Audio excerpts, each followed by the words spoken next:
but they go for the Zetian, who has been climbing up the ranks a little bit more. And it is the Haritha they decide to go for. They don't go for physical. I mean, with the high, yeah, they already had the Hayabusa Yuzong. They just decided to go for more magic burst here. I'm a little bit, and we have 3 overall for this day of Swiss. All of them eliminations. As we all know, it's so important to win game 1 in a best of 3 because that instantly puts you at match point. CFU or Zone again, type it out in the comments section who you think is gonna win this. And as always, let's look at the mid prio. Who'll be able to clear much easier and who will be able to keep their health at a better state. Sing doesn't mind giving away priority in the lane itself, knowing potentially could be dangerous, and also speeding up Fredrin's initial clear. As you can see, it's always going to be a little bit slower than the Hayabusa for themselves.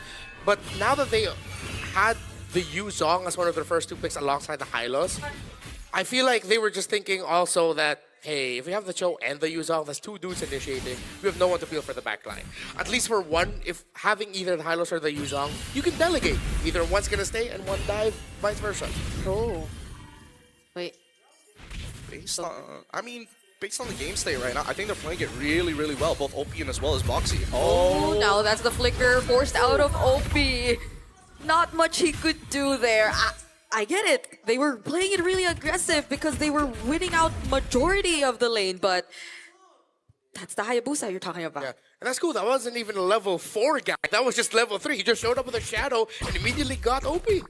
And that's exactly what you want to do, right? And I think from OP's POV, it's like, I don't mind taking the first initial stun. He just wasn't expecting Zixora to gank him pre-level 4. So again, a bit of creativity, but more importantly, it's about execution. It's these smaller moments that you need to take to start building advantages. This is why I think the meta is so heavy on the playmaking, because it's moments like this that's going to allow Team Zone to fight for the turtle. Yeah, now everything's just on Team Zone's side. The control, the rivers no longer dominated by CFU, so we will be definitely seeing something here in this turtle fight. But Bankai, though, forced under his turret. Now there goes the Landshaker, stunning 2 people from Team Zone. Will they go for the counter engage? They are quite low, so Team Zone might have to reset for a bit. They still have their ultimates. They can get back in there. They need Bankai to first start the jump and maybe target OP down, who just hit level 4. What? Are they not going to reset this? That's the Black Dragon form already committed by Bankai. He's looking for a target. They're trying to go for Detective. Fury of the Phoenix already committed, but they're going after Kenny in the back lines. Kenny goes down. Detective takes the turtle. And despite everything that was committed, it seems like everything's going a bit too well for CFU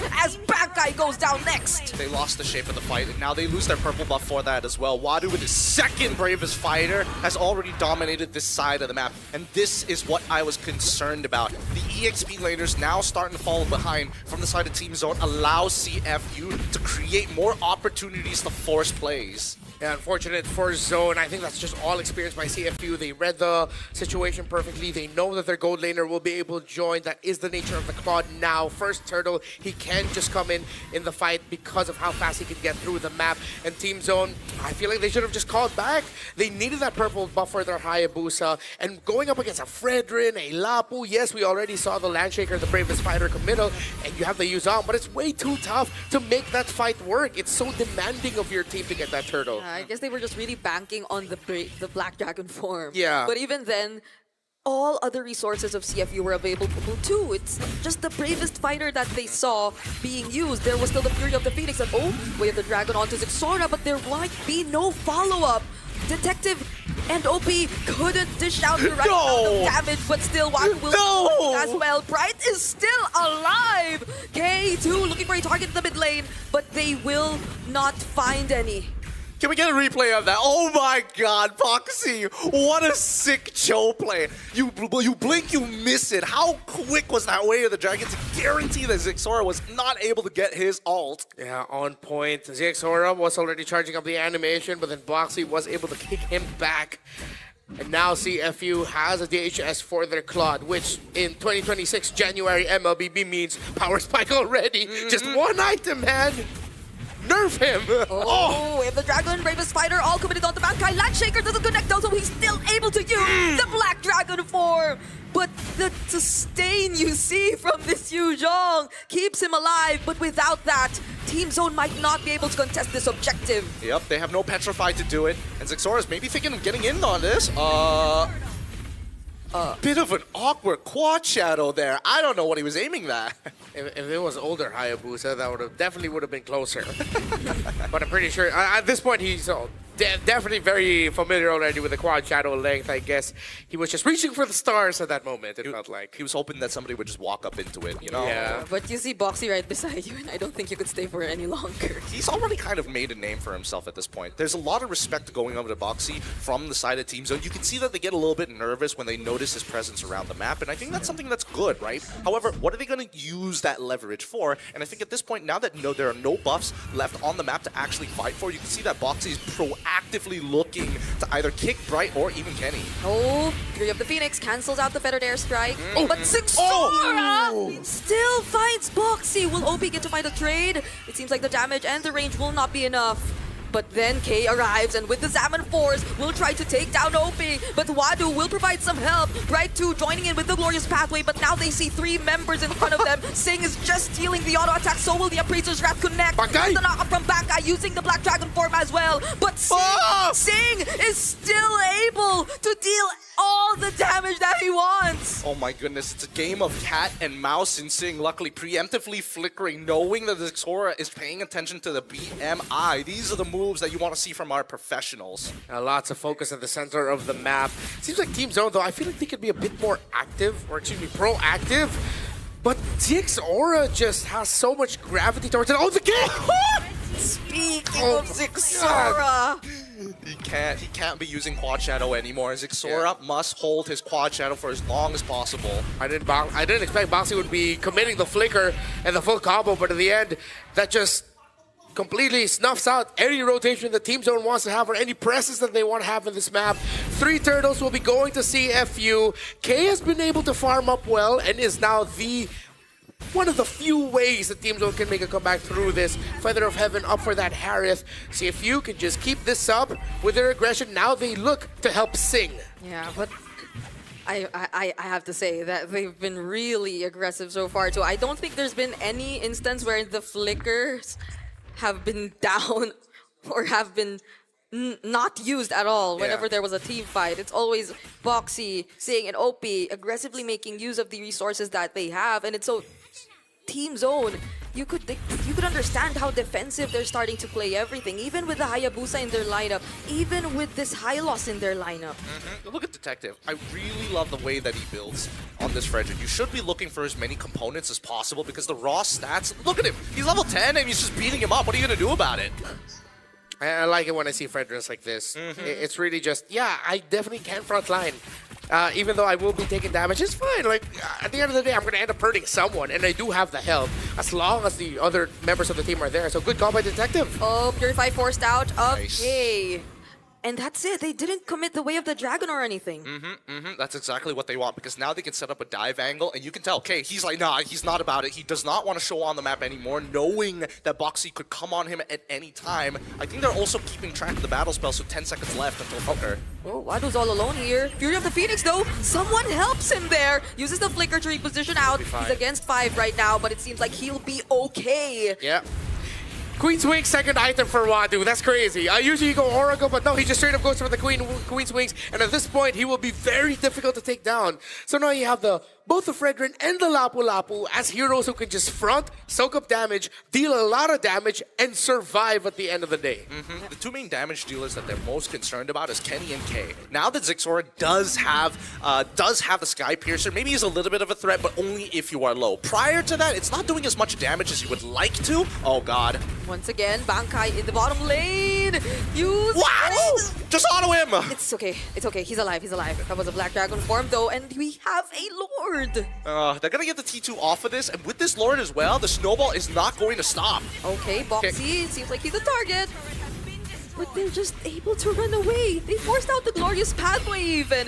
Now that's another resource down for Team Zone before the fight even breaks out. Man, Boxy already used his Way of the Dragon, and he's still posturing as if he still has it. And now, was trying again! Wait, Wadu! Oh! Still gets to finish off right! Now it's Bankai that they're trying to go after. Without the Black Dragon form, they're just gonna chase after him. But Detective says no. The call is different. They're gonna transition towards the Lord. Queen's Wings rush way way too good for CFU Gaming, and they have gotten all major objectives so far in this game, including the very first Lord. Wadu's still going. He knows that there's no one in Team Zone that can take him down this early. Yes! Oh, Bankai, you gotta be careful! Bang! And there's nowhere to run! Now the Landshaker connecting once again for members of Team Zone on Wadu, but he will force them out of the turret, and that'll result into another casualty. Bright goes down as well.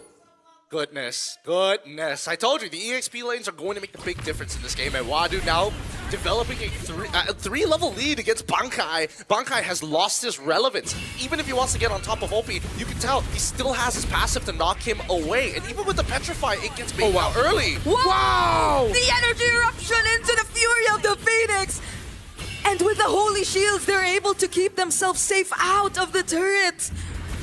Detective, OP, Boxy, that was a sick combo. Whoever made that call, it could have been Detective who says, hey, I'm going to be able to get this this taunt off, get that Fury of the Phoenix down. There's a kick. Way of the Dragon onto the tankiest member, and they don't care. Now it's Bankai next, and no front lines left for Team Zone. And whoa! And the blazing duet into the winter crowd. Kay fortunately still alive after that, but it could have been much worse. Dear God, the Cambodian playstyle with the snowball, they're so confident. Oh, Zixora still able to get something out of that. Sing overheated a little bit there, though. He should not have given up that kill. Seems like the rest of CFU wanted to back off, while Sing wanted a little bit more. But thank you, Sing, for building a Winter Crown. We've been asking for this for all M7. Yep. It's just expected at this point. We expect you to build that Winter Crown. We expect you to make these big plays of their own. However, looking at the state of the game, yes, it's a 4.5k lead, but it's not like Team Zone's completely out of it, right? They still managed to hold their inhibitor turrets. In terms of the raw items, Kenny's almost there. Zixora, yes, he's able to find 4 kills, but now, oh God, Boxy. Okay, Fury of the Phoenix, that'll help Boxy. Wadu Landshaker onto, but the Fettered Airstrike, there's nothing to cancel it right now, but Wadu doesn't care. He still goes after Kenny, and he's able to finish the kill. Now the Black Dragon form forced out of Bankai as well, but he doesn't get to find anyone. Detective trying to go in. There's another flicker from Obi, and now they still want to go for the fight. The Blazing Duet once again dealing enough damage onto the members of Team Zone. Bright trying to run away, and so is everyone else, but Wadu stands in front of him and says you cannot go anywhere. And that's the experience we're looking for. If Team Zone were to make the same play, I don't think it would have been as synchronized. CFU saw this from a mile away. Great awareness. Okay, they get to dodge the bravest fighter. Oh! Couldn't dodge the damage. Better Airstrike. They have to run away now. My goodness, Kay couldn't even last 2 or 3 seconds in his Zaman Force. No, he could not. One of the few things Zetian is able to cover almost the entire, like 2/3 of the Zaman Force with just their first ability, so he will get shredded away ever so slowly. And we knew this Harris pick would have difficulties. We thought they'd opt for range. We thought they wouldn't pick up the Harith, but they decided to lean in on it, and because they could not get the early game that they were looking for, especially since Bankai lost the lane against Wadu, Team Zone has just completely gotten out of their hands. They are playing solely through hoping that CFU Gaming will be able to make a mistake. With the itemization of Wadu up to the Oracle already, only up to the Holy Crystal, yes, but at this point you want a Divine Glaive on K. Now 4 items will be enough to make CFU Gaming wins, but if it's enough to win it is a different question. They're so tanky at this point. They kind of are, right? I mean, they're stat checking, though. That's the whole point. And now that they're past the 42k mark, this is their last opportunity to try and go for an endgame scenario. Afterwards, it's just going to even out, and maybe Team Zone might pull through, all assuming that they don't lose this crystal off of the Lord push. Yeah, because they're syncing up the waves really, really well. And it'll be a tall order for them to do that. With all these heroes we initially did not expect them to bring out. It's not just the Harith, it's also the Farsas that we did not expect to see from them, but now they'll have to say goodbye to their first base turret. And there's another wave coming up in mid. They gotta guide that Lord down, right? Take advantage of it. Okay, there's the BMI already. Boxy still not looking for a kit. Oh, I take it back. He actually finds it on one of the most important members at that. Zixora is down for this defense. And there goes another Bravest Fighter and the Appraiser's Wrap combo. Sing going in 2. But he gets taken down by the turret shot. And now CFU lose their marksman. We still have one more siege minion though, but CFU Gaming will back off as Zone successfully defends. They get to live. They get to live. There is nothing wrong with living and sacrificing all of your inhibitor turrets. The only problem is that now coming up for the next Lord in 66 seconds, they're going to be at a major disadvantage. It is not up to them anymore whether they are able to win this game or find that comeback. Let's look at the replay one more time at the very least, right? Because this defense really boils down to what is the most important thing. And yes, Boxy is still making these insane plays. I would argue that he's going to be the MVP by the end of it. But at the very least, Bankai finds a little bit of value while K is able to get in and out of these fights. This is how the shape of the fight needs to look like. Kenny is your anchor, and so is K. They cannot be using their abilities at the same time unless they can guarantee a kill on Sing. Sing though really needs his time. His entry is just a little bit better. I know he was sending back the members of Team Zone, specifically Kenny, but he should not have eaten all those turret shots in the hopes that he'd be able to take someone down because they need him to lock in. OP also having the Winter Crown there was very clutch. Definitely Bankai could have just straight up blasted him, but he was able to Winter Crown away the passive of the Yuzhong. Yeah. And the combo, the full combo too. I guess Sing didn't really notice that the turret shot was on him too. Yeah, the man was so locked in with getting that kill. He really wanted that. He wanted it, but now how do they even contest for this Lord, right? It's an almost guaranteed non-contestation for CFU. His Team Zone just locked in their base, unable to do much about it, right? If one of them get picked off at 60 minutes into the game, it's roughly like a 30 to 40 second, depending on who dies, respawn timer, which is pretty much game over at this point, knowing that the Lord is going to spawn in about roughly 10 seconds. Yeah, CFU Gaming can definitely finish it off here unless errors, again, a little bit of jitters or over-eagerness to end it, leading to members of CFU Gaming, especially Sing or OP, maybe even Wadu falling down unnecessarily early. Zone, still, same condition. Wait for CFU and hope they make a mistake. Wadu, who's 7-1-4, by the way, on this Lapu-Lapu. And now Boxy once again, but he gets stunned by Bright. But nonetheless, look at the damage from the Blazing 2 into the Winter Crown! Sing is able to do so much, and now without any hesitation, gets to lock on the towers. Game 1 finally goes over to CFU. That was a beautiful adaptation right at the very end. They had